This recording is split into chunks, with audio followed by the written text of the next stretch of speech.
Hello sports fans and welcome to the beautiful ocean town of Vermilion City. Only here can you see sights like a large boat, a massive cave, and sometimes even a duck holding a leak. But this city holds one of Pokemon's greatest mysteries, and today we will be seeing if we can get to the bottom of it. In this empty lot over here dwells this man who claims to be building something, a construction project. But across 5 games that he appears in, the nature of this project has not been revealed. So today, we set out to investigate the identity of this construction project using all the facts available to us. Welcome to the first of potentially many Pokemon investigations, as long as I don't get bored or something. I don't know, we'll see. Alright, so to start off here, we're going to be talking to this man and checking out his surroundings and the details that we can surmise of this project across the 5 games that he's in. So we will be conducting interviews and research in Yellow, Gold, FireRed, HeartGold, and then finally Let's Go Eevee. Also, a final note I'd like to make is that while looking into this, I repeatedly could only find this one creepypasta about this, and we will not be covering this creepypasta at this time, and that is because it is terrifying. Thank you. So here's the city in Pokemon Yellow. I'm joined by my guest reporter, Pikachu. Say something for the nice folks, Pikachu. Soda!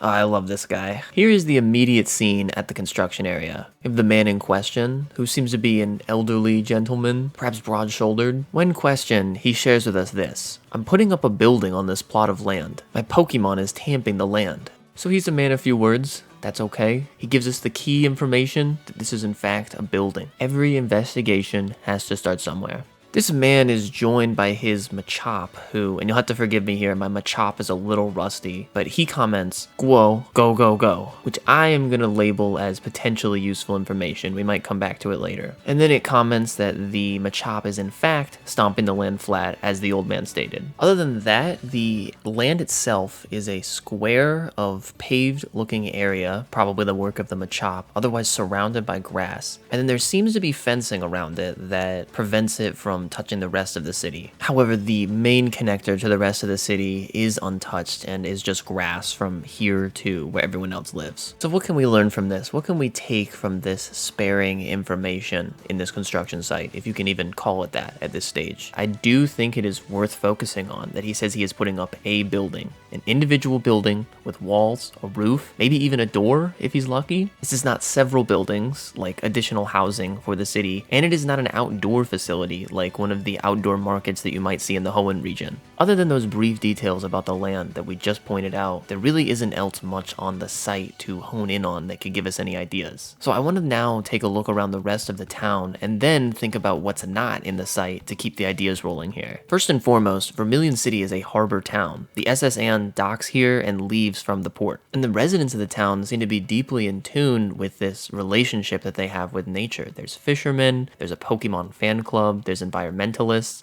These people care about their surroundings. This one girl in particular tells the player that we're careful about pollution and that the people of the town have heard about how Grimer comes from toxic sludge. And this girl, who loves the environment so dearly, is not even out of earshot of an upstart venture capitalist who is working on some mystery construction project in her beloved city. And it would have to make me speculate that there is some sort of tension here. For a child to be announcing this to just passerbys so close to a construction site. It makes me wonder if this man is even from Vermilion City. There's going to be more to discuss in the city itself once we move on to Pokemon Gold. But before we do, let's head back to the site one last time and think about what isn't there. Where's the construction equipment? Where's the construction staff? Where's the materials to build with? This construction site is missing a lot of construction. And not to mention, in lack of these things, the man has his pet doing work for him. Access to traditional tools, material, and equipment is pretty cut and dry evidence that this man is lacking funding in some way or is unwilling to provide the funding. But the lack of human workers replaced by a single Machop paints a pretty nefarious picture no matter the reason. This is a town with a Pokemon fan club just down the road. Now the ethics of this are probably murky at best. In Hoenn, there is a moving company at the beginning of the game that employs Pokemon, and they honestly seem fine from the short time you're able to interact with them. Another very relevant and similar example is Orberg Mine in Sinnoh, which also employs Machops as workers. However, a key difference here is the massive presence of human workers who are merely using Machops as assistants, and the great care that the mine and its staff takes to preserve the habitats of wild Pokemon nearby. This mining facility operates with extreme respect to Pokemon, and certainly this is no Orberg mine, but it's still a construction site. But yet this man has forgone even the most basic necessities. There aren't even caution signs or notices that work is going on here. All these factors together lead me to believe that both this project and its inception are not aligned with the values of the rest of this town. And it points me in the direction that the project's identity is something industrial or entrepreneurial for this private individual. And so before I get booted for trespassing, let's head 2 years into the future to Pokemon Gold and check out the ways that the site has changed. Here we are, 2 years later. Lots has changed. They took away my Pikachu, which is kind of a bummer, but the city's looking great, and the color is going a long way here, but you can tell that there's been some improvements. Specifically, because I think it's of note to the investigation, the city is now paved all the way through. It's no longer grass covered. And our man and his Machop are here looking better than ever. Machop doesn't have anything new to add here, but the man has this dialogue now. My Pokemon is preparing the land for construction, but I have no money to start the project. So in these 2 years, since we last checked in with our friend, he's gone broke, and there's nothing to indicate that the money was stolen from him or he was robbed or something. He's just broke now. If we review what he told us in the first games, he had clear intention to put up a building after the land was flattened. Which is relevant here because it insinuates that he did not see this coming. He did not expect to be broke for whatever reason. He did not expect to lose all of his money. If the money wasn't taken from him, he must have lost it somehow as a businessman. And I'd like to posit that the most likely cause of this is that insinuation he makes in the first game. He was in way over his head. He was all ready to put up a building, but he didn't know how much it was going to cost. And I'm not just talking about money when I say the cost. If we look around the city outside of this construction site, the general layout of the city is still the same, but everything seems to be just a little bit better. There's a new boat here called the Fast Ship that people are excited about taking to Johto, and people are talking about going places and seeing things. And with people even coming in from Johto now, you'd expect some new exciting attraction to be a huge hit. Yet the construction site remains untouched. Why can't he get it to work? Because almost anything that this guy could set up in a city like this would probably make a ton of money. So whatever it is, it must be incredibly expensive. But I don't think it's because the cost of the building itself is incredibly expensive. It's the cost of going up against the city and the people who live in it and the environment. For this site to still be in this state 2 years later, this project has to be incredibly unpopular. And this man has spent all of his money fighting to keep it off the ground. And I think that it's interesting to note that in this game you can actually see Diglett Cave right next to the construction site. It's a little farther away in the first generation, but since the cave is an underground tunnel, it definitely goes right by the construction site. And a project like this would absolutely cause a problem for the Diglett living in that cave. In a fight against the city, its inhabitants, and the nature itself, this man has persevered, and as a result he's lost everything. And so while I don't think we're at the point of identifying the project, I will concretely say whatever the project is, it's bad for Pokemon, it's bad for the people in this city, and it's bad for the environment. And we can look at another game with a very similar situation to this, where the construction company stopped for less. In the Gen 3 games, we have a construction company working on the Rusturf Tunnel. It isn't some major project either. They just want to make safe passageway through this cave from one city to another. But their work is disturbing the Pokemon of the cave, so they decide to pull the plug on it. And this was just to make a safe passageway through a cave. But it shows that in this world, Pokemon are creatures that need to be prioritized. And clearly, this is something that Vermilion City man did not take into account. And he's incurred the wrath of the city and the nature around him. So it's no surprise that he went broke trying to fight those allegations. Alright, so I think this story is really coming into focus, but I still don't know or have a clear idea of what the project actually is planned to be. So let's move into some of the remakes, higher res games, fortunately, and continue the diagnosis. Lightning American? What? America is canon now? Alright, now let's take a better look at the original scene of the construction site, using the first Kanto remakes, FireRed, LeafGreen. It's fun I have to use first as a descriptor for that.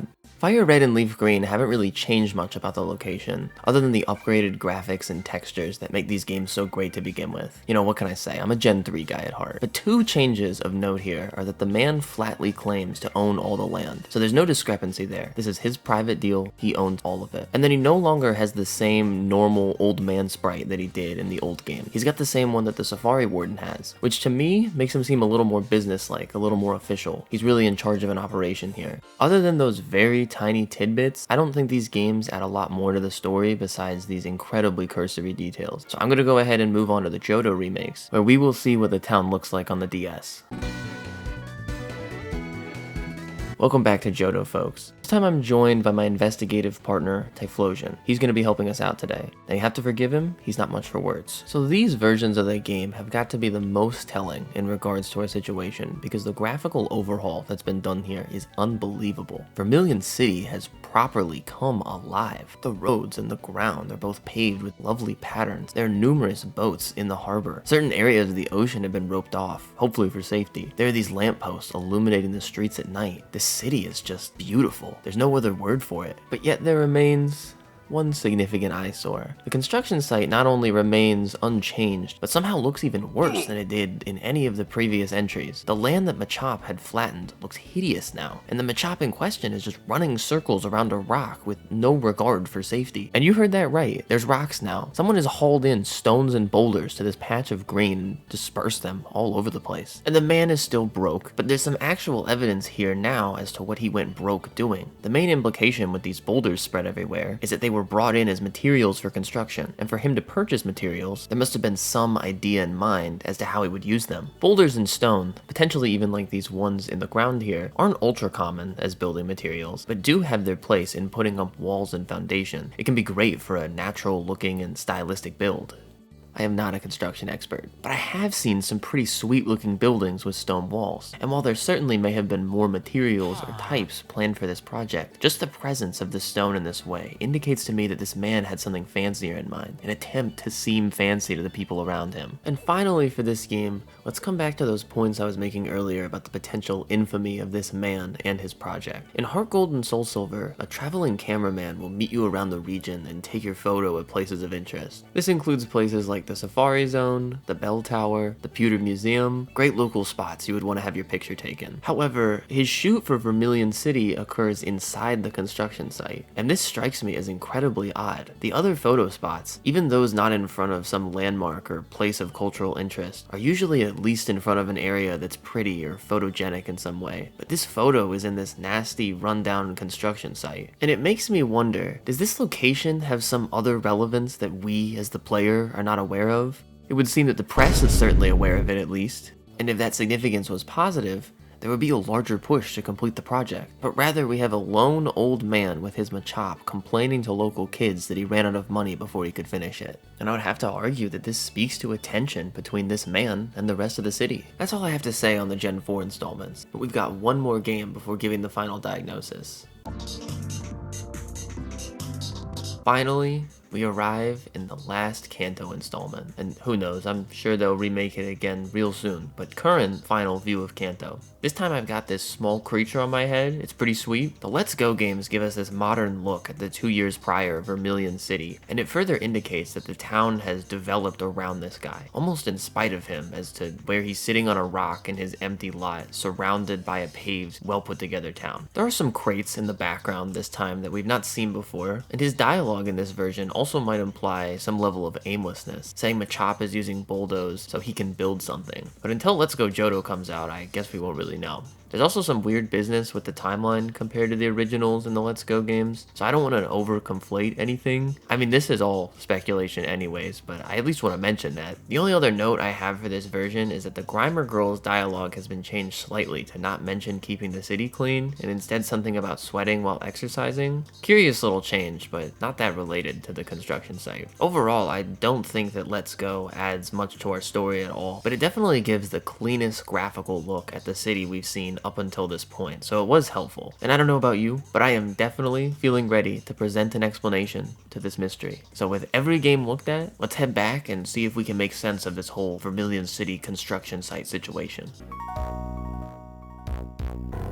Alright, so I've got a couple possible theories lined up for this guy, because again, I really don't think there's enough concrete information to say one way or another, but I think that there's enough to draw some conclusion. And honestly, I just think it's fun to try and pursue little video game mysteries like this. So here's my take on the matter. While I don't think it's the likeliest thing or all that exciting, it's possible that this guy was just trying to build a nice home for himself or to sell a home to someone else and he got in over his head. It's hard to say if he lives in town or not, but based on who is inside every other house, it at least seems like he's not from here. Or that this lot is his home, or that this lot will be his home. He had big plans for this house of his, he was going to whip out all the stops, way too ambitious. And the surroundings indicate that construction of any kind in this city would have unique challenges. Diglett Cave runs right next to it, and the entire city is bordering an ocean. I find it very possible that the planned build was a house because, for one, he's always just sitting out there, and the city functionally has everything else that it needs. So if this is just a guy with some money trying to find a place to live, it would be a good fit for him. But on the other, more exciting side of things, I find it likeliest that this was a failed attempt at building a tourist destination by an overzealous businessman. If this isn't housing, what would he be building that the city doesn't already have? There's a gym,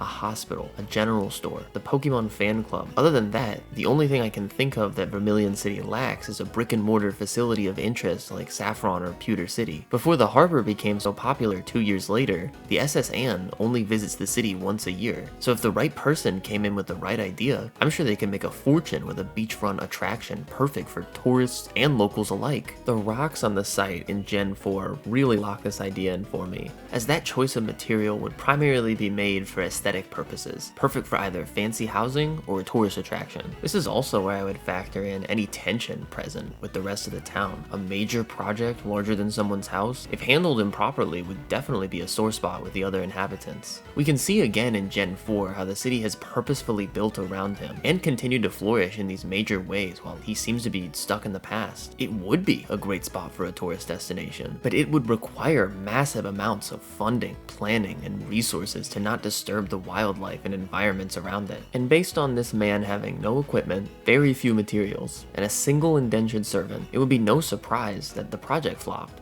And so this ill-advised project was doomed from the start.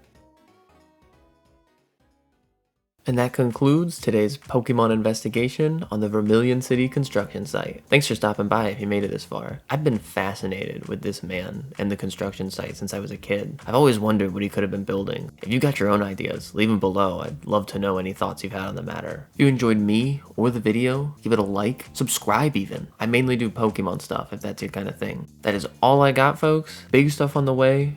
Droomish out.